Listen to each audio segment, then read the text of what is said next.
வணக்கம் மக்களே. நம்ம நிகழ்ச்சியில் ஒரு ஸ்பெஷலான கெஸ்ட் இருக்காங்க. ஜோதிடம் சார்ந்த நிறைய விஷயங்கள் நம்ம பார்த்துக்கிட்டு இருக்கோம். ஸோ அந்த வகையில் டிஎன்ஏ ஆஸ்ட்ராலஜர் விஷால் சார் தான் இன்னைக்கு நம்ம பார்க்க போகிறோம். வணக்கம் சார். வணக்கம். புண்ணியம் பாவம் இதை தாண்டி முன் ஜென்மத்துக்கும் இந்த ஜென்மத்திலையும் கனெக்டிவிட்டி இருக்கும்னு சொல்றீங்க இல்லையா? இப்போ நம்ம ப்ரீவியஸ் புண்ணியம் பாவத்தை தாண்டி என்ன கனெக்டிவிட்டி? இல்ல அதான் சொல்ல வரேன். இப்போ ப்ரீவியஸ் பர்த்ல சப்போஸ் நான் இப்போ உங்களை மீட் பண்ணியிருக்கேன் அப்படின்னா இந்த பர்த்லயும் கண்டிப்பா நம்ம மீட் பண்ணுவோமா? அந்த மாதிரி இருக்குமா?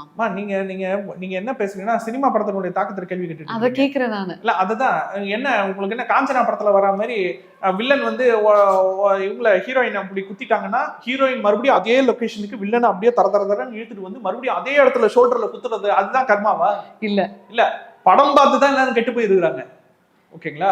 கர்மா அப்படின்றது நீங்க செய்யக்கூடிய நன்மை தீமைக்கான பதிவு. அது எப்படி வேணாலும் தன்னை ஜஸ்டிஃபை பண்ணிக்கொள்ள, அதுக்கான காம்பன்சேஷன் அது எப்படி வேணாலும் நம்ம கிட்ட இருந்து வாங்கிடலாம். அந்த மீடியம் தானே முக்கியம். சுக்கிரனுடைய மீடியம்ல அவர் தப்பு பண்ணாரு, ஆனா வந்தது ஹெல்த் இஷ்யூ. நியாயப்படி இவருக்கு தண்டனை கிடைக்கணும்னா எப்படி கிடைக்கணும்? அவரே மறுபடியும் பொண்ணா பிறந்து அவரை அந்த மாதிரி எல்லாம் உங்களுக்கு அதாவது என்ன சொல்றேன், மீடியம் தான் ஒண்ணு. உங்களுக்கு அதே ஸ்டைல்ல தான் உங்களுக்கு அந்த பதிவு மறுபடியும் உங்களுக்கு திரும்ப வரணும்னா அவசியம் கிடையாது. சூரியனுடைய கர்மா சம்பந்தப்பட்ட தப்பு பண்றீங்கன்னா சூரியனுடைய எந்த மீடியம்ல வேணாலும் உங்களுக்கு தண்டனை கிடைக்கலாம்.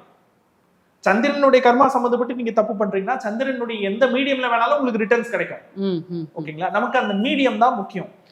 இப்போ லைஃப்ல அப்படிதான் நம்ம கிளாசிஃபை பண்ணி வச்சிருக்கோம். இப்போ லைஃப்ல நடக்கிற எல்லா விஷயமுமே கர்மா காரணமா சார்? என்னதுமா? லைஃப்ல நடக்கிற ஈச் அண்ட் எவ்ரி விஷயம் ஒரு சின்ன சின்ன விஷயம் கூட கர்மா தான். ஏற்கனவே ஆரம்பத்துல என்ன சொன்னேன், கர்மா எல்லாமே கர்மா. கர்மானா என்ன? செயல். நீங்க ஏதாச்சும் ஒண்ணு செய்றீங்க, ஒரு செயல் செய்றீங்க, இன்டென்ஷன் இல்லாம ஏதாவது ஒண்ணு செய்வீங்களா? அது எப்படி? ஓகேங்களா? செயல் எதுக்காக செய்வீங்க?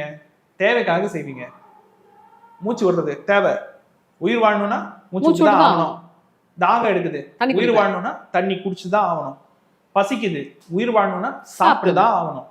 தூக்கம் வருது, உயிர் வாழணும்னா தூங்கிதான் ஆகணும். தூங்காம தொடர்ந்து இருந்தா மனுஷன் அவ்வளவுதான். அதிகபட்சம் ஒரு 10 நாள் 5 நாள் இருக்க முடியும். அதுக்கப்புறம் உயிரோட இருக்க முடியாது. தூக்கம் இல்லாம நீங்க தொடர்ந்து எத்தனை நாள் இருக்க முடியும்? ஒரு மாசம் தாக்கெல்லாம் பிடிக்க முடியாது. ஓகேங்களா? ஒண்ணு பைத்தியம் ஆயிடுவான், இல்லைன்னா மனுஷன் செத்து போயிடுவான். ஓகேங்களா? இதெல்லாம் என்ன? இதெல்லாம் தேவை. ஓகேங்களா? ஓகே. ஆனா தேவை வெறும் தேவைக்காக மட்டும் வாழ்றானா மனுஷன்? ஆசை அபிலாஷை. விலங்குகள் தேவைக்காக மட்டும் வாழுது. ஓகேங்களா? அதனால விலங்குகளுக்கு கர்ம பதிவு இல்லை. இந்த பகுத்தறிவு பேசுறவங்க எல்லாம் சூப்பரா ஒரு டயலாக் சொல்லுவாங்க. ஏன் மனுஷங்களுக்கு தான் இருக்குமா கர்மா, விலங்குகளுக்கு எல்லாம் மறுபிறவி இருக்காதா அப்படிம்பாங்க. விலங்குகளுக்கு எல்லாம் பாவம் புண்ணியம் கிடையாதா? பாவம் புண்ணியம் கிடையாது. ஏன் பாவம் புண்ணியம் கிடையாது? ஏன்னா விலங்குகள் ஆசைக்காக வாழறது இல்ல, டிசையருக்காக வாழறது இல்ல. விலங்குகள் தேவைக்காக வாழுது. ஒரு சிங்கம் அசைவம் சாப்பிடணும், புலி சிறுத்தை அசைவம் சாப்பிடணும்ன்றது அந்த புலியோ சிங்கமோ சிறுத்தையோ முடிவு பண்ணல, அது இயற்கை முடிவு பண்ணிடுச்சு. அது கார்னிவோரஸ்ன்னு. கரெக்டுங்களா? செடி கொடி பழம் காய்கறி இதெல்லாத்தையும் புடுங்கிதான் சாப்பிடணும் அப்படின்னு சொல்லிட்டு ஹெர்பிவோரஸ்க்கு ப்ரோக்ராம் இயற்கையா முடிவு பண்ணிடுச்சு. சூப்பர். சோ அப்ப அது முடிவு பண்ணல. பசிச்சதுன்னா அது போய் தேடி சாப்பிடத்தான் செய்யும். எதுவும் இல்லாத காட்டுல மானோ முயலோ எதுவுமே இல்லாத காட்டுல சுத்திலும் மரம் கொடி செடி கொடி பழம் இருக்கிற காட்டுல நீங்க ஒரு புளியை விட்டீங்கன்னா பழம் இருக்கும், ஆனா புளி அதை சாப்பிடாது, செத்து போயிடும். ஏன்னா அது இயற்கையின் கட்டாயம். இயற்கையினுடைய டிசைனை நீங்க கர்மாக்குள்ள கொண்டு வர முடியாது. கரெக்ட் தானே? அதுக்கு கர்மா பொறுப்பாக கிடையாது, அவங்க அதுக்கு ரெஸ்பான்சிபிள் கிடையாது. ஆனா எதுக்கெல்லாம் நாம ரெஸ்பான்சிபிளோ அங்க இருந்து தான் பதிவு ஆரம்பிக்கின்றது. இது ஒரு காமன் சென்ஸ் இருக்கிறவங்களுக்கு இது புரியும். ஓகேங்களா? நம்ம ஒரு விஷயம் செய்ய வேண்டிய அவசியம் கிடையாது, இல்ல அது வேற மாதிரி கூட செய்யலாம். இருந்தாலும் ஒரு விருப்பத்துக்காக நம்ம செய்யறோம்ல, வெறுப்புக்காக நம்ம செய்யறோம்ல, அங்க இருந்து ஆரம்பிக்குது பதிவு. பதிவு முதல்ல எங்க இருந்து ஆரம்பிக்குது? ஃபர்ஸ்ட் சிந்தனையில இருந்து ஆரம்பிக்கும் பதிவு. இப்போ நல்லா போயிட்டு இருக்கு ஒரு ஃபேமிலி, நல்ல அப்பா அம்மா, அப்பாவும் படிச்சவர் அம்மாவும் படிச்சவங்க, நல்ல ஒரு குணவதி, பசங்களை நல்லா வளர்த்துட்டு இருக்கிறாங்க. ஒரு 2 பசங்க 3 பசங்க இருக்கிறாங்க. அதுல இப்பதான் முதல் தலைமுறை, ஃபர்ஸ்ட் தலைமுறை. இப்போ ஒருத்தருக்கு சில அபிலாஷை சம்பந்தப்பட்ட தாட்ஸ் எல்லாம் ஆரம்பிக்குது அப்படின்னு வச்சுங்க. ஓகேங்களா? அபிலாஷை என்ன? எதிர்பாலினர். அவர் ஒரு ஆண் அல்லது இவங்க ஒரு பெண். பார்க்கிற எதிர்பாலினர் மேலாம் இவங்களுக்கு ஈர்ப்பு வருது. ஓகேங்களா? ஈர்ப்பு வர்றது இயல்பு, அந்த வயதுக்கு ஈர்ப்பு வர்றது இயல்பு. ஆனா இருந்தாலும் நம்ம சமூக ஒழுக்கத்தோட அடுத்தடுத்த தலைமுறையை வளர்க்குறோம். அண்ணன் தங்கச்சியை அந்த மாதிரி எண்ணத்தோட பார்க்க கூடாது, ஃப்ரெண்ட்ஸ் அந்த மாதிரி எண்ணத்தோட பார்க்க கூடாது. யாரை பார்க்கலாம்னா நம்ம யாரை கல்யாணம் பண்ணிக்க போறோமோ அல்லது நம்ம யாரை காதலிக்கிறோமோ அவங்க கிட்ட மட்டும்தான் அந்த பாலியல் உரிமையோடு நம்மால் அணுக முடியும் அப்படின்றது எத்திக்ஸ். இப்போ அந்த எத்திக்ஸ் இல்லாம இவங்க பாக்குறவங்க எல்லாரையும் அந்த ஒரு நினைப்போடவே பாக்குறாங்க. அந்த ஒரு லஸ்டி திங்கிங்னு சொல்லுவாங்க பாத்தீங்கன்னா, அந்த லஸ்ட் பார்வையோடவே இவங்க பாக்குறாங்க அப்படின்னு வச்சுக்கோங்களேன். சரிப்பா, இப்ப இவங்க இப்பதான் ஆரம்பிக்கிறாங்க. நல்ல ஒழுக்கமா ஒரு ஃபேமிலி இருக்கு, இப்பதான் இவங்க ஆரம்பிக்கிறாங்க. ஆனா இவங்களுக்கு தைரியம் இல்லை. என்ன தைரியம் இல்லைன்னா, சமூக கட்டமைப்பு இருக்குது. இவங்களை சுத்தி எல்லாரும் ஒழுக்கமா இருக்காங்க, சுத்தி எல்லாருமே நல்ல ஒரு சமூக கட்டமைப்பா வாழ்றாங்க. பெரியப்பா பசங்க, சித்தப்பா பசங்க எல்லாம் கரெக்டா அவங்க வேலையை செஞ்சுட்டு எல்லாம் ஒழுங்கா டிசிப்ளின்டா வாழ்றாங்க. அப்போ இவங்களுக்கு ஒரு பயம் வருது. என்ன பயம் வருது அப்படின்னா, எல்லாரும் டிசிப்ளின்டா இருக்காங்க, நம்ம மட்டும் இந்த மாதிரி விஷயத்துல ஈடுபட்டோம்னா நமக்கு கெட்ட பேர் வரும். ஓகேவா? எல்லாரும் நம்மள ஒரு மாதிரி கேவலமா பார்ப்பாங்க, நம்மள ஒரு மாதிரி ஒதுக்கிடுவாங்க, அதனால தப்பு பண்ணக்கூடாது அப்படின்னு சொல்லிட்டு இவங்களே தங்களை ரெஸ்ட்ரிக்ட் பண்ணிக்கிறாங்கன்னு வச்சுக்கோங்க. ஆனா அப்படி ரெஸ்ட்ரிக்ட் பண்றவங்க எப்படி பண்ணணும்? அந்த எண்ணத்தை அழிக்கணும். ஆமா. ஆனா அந்த எண்ணத்தை அழிக்காம அதை என்ன பண்றாங்க, எண்ண அளவிலேயே அதை நினைச்சுட்டே இருக்கிறாங்க, அந்த உலகத்திலேயே இருக்கிறாங்க. நல்லா கவனிங்க, அவங்க பிசிக்கலா தப்பு புரியுது, மைண்ட் ரீதியா. ஓகேங்களா? வெறும் மனதளவுல மட்டும் எல்லாரையும் அதே மாதிரி கற்பனை பண்ணி பாக்குறாங்க. இப்ப அதையே தொடருது, அவங்க திருமண வாழ்க்கைக்கு அப்புறமும் அது தொடருது. ஆனா அதை அவங்க வெளியே காமிச்சிக்கல அப்படின்னு வச்சுக்கோங்களேன். அடுத்த தலைமுறை இருக்கு பாத்தீங்களா, அடுத்த தலைமுறை ஃபர்ஸ்ட் அதை செயல்படுத்தி பார்ப்பாங்க. அடுத்த தலைமுறை இன்னும் நெக்ஸ்ட் ஸ்டேஜுக்கு போவாங்க. அதுக்கு அடுத்த தலைமுறை பொறுக்கியா புறம்போக்கா வந்து நிக்கும். இப்போ ஒரு அப்பா அம்மாக்கு 4 பிள்ளைங்க இருக்காங்கம்மா, 4 பிள்ளைங்களும் நல்லவங்களா இருக்காங்களா? ஒண்ணு ஒரு துருவம். அப்போ நம்ம சொல்றோம்ல, அப்பா அம்மா நல்லவங்களா தான் இருக்கிறாங்க, இவங்களுக்கு பிறந்ததா இது, இவங்க அப்பா அம்மாவும் நல்லவங்களா தான் இருக்கிறாங்க, இவங்க ரத்தத்துல வந்தவங்க தானே, நீ உனக்கு எப்படி இப்படி புத்தி போச்சு நம்ம கேட்கறோம். ஏன்னா அந்த அப்பா அம்மாங்களையோ அவங்க அப்பா அம்மாங்களையோ யாருக்காச்சும் ஒருத்தருக்கு அந்த தாட் இருந்திருக்கும். ஆனா சமூகத்துக்கு பயந்து, சட்டத்துக்கு பயந்து அதை எக்ஸ்பிரஸ் பண்ணி இருக்க மாட்டாங்க. ஆனா மனசுக்குள்ள அந்த வக்கரத்தை நினைச்சுக்கிட்டே இருந்திருப்பாங்க. தொட மாட்டாங்க, யாரையும் சீண்ட மாட்டாங்க. ஆனா மனசு ரீதியா அப்படியே வக்கரமா யோசிக்கிறது. அப்ப அது தொடர்ந்து மனசுன்றது ஆக்சுவலா என்ன? மெடிக்கலா மனசுன்றது என்ன? நம்மளுடைய நியூரான்ஸ். எண்ணம் தானே சார்? வெறும் எண்ணம் மட்டும் கிடையாது. ஓகே, எண்ணம்னா வெறும் பிரெயின் மட்டும் கிடையாது. எல்லாத்துக்குமே ஹெட் பிரெயின் தான், நான் இல்லைன்னு சொல்லல. செகண்ட் பிரெயின் என்ன? நம்மளுடைய சென்ட்ரல் நர்வஸ் சிஸ்டம். முதுகுல இருந்து செகண்ட் பிரெயின் இல்லையா? ஹார்ட்டுக்கு செகண்ட் ஹார்ட்னு சொல்றோம்ல, அந்த மாதிரி பிரெயினுக்கு செகண்ட் பிரெயின். மூளைக்கு அடுத்தபடியாக இருக்கக்கூடியது நம்மளுடைய முதுகு தண்டுவடம் தான். ஓகேங்களா?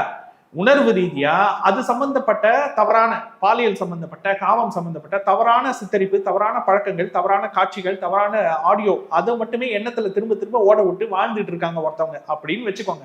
வக்கரத்திலேயே வாழ்ந்துட்டு இருக்காங்க, செயல் மட்டும் படுத்தல. அப்படின்னா வெறும் அது அவங்களோட நிக்குமா, அல்லது அவங்க மூளையில இருந்து அவங்களுடைய உடலுக்கு போகக்கூடிய அத்தனை நியூரோ சிக்னல்ஸ் மூலியமாவும் அவங்களோட எண்ண பதிவு எல்லா மசிலுக்கும் போய் சேருமா? கண்டிப்பா போய் சேரும். இப்ப அவங்களுக்கு பிள்ளை பிறக்குது, அவங்களுக்குள்ள நல்ல எண்ணமும் இருக்கும், நல்ல எண்ணமாக ஒரு பிள்ளை பிறக்கும். வக்ர எண்ணம் கொண்டு இன்னொரு பிள்ளை பிறக்கும்ல, கண்டிப்பா பிறக்கும். ஆமா, எல்லா புராணத்திலயுமே நல்லவங்க கெட்டவங்க ஒரே அப்பா அம்மாவுடைய கருவுல இருந்து தான் பிறந்திருப்பாங்க.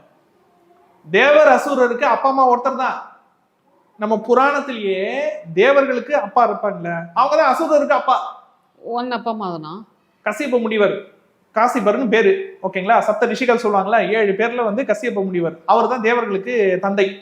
ஓகேங்களா? அவர் தான் அசுரருக்கும் தந்தை. ஓகேங்களா? இப்ப ராவணனுடைய அப்பா யாரு? அவரே ஒரு முனிவர் தான்.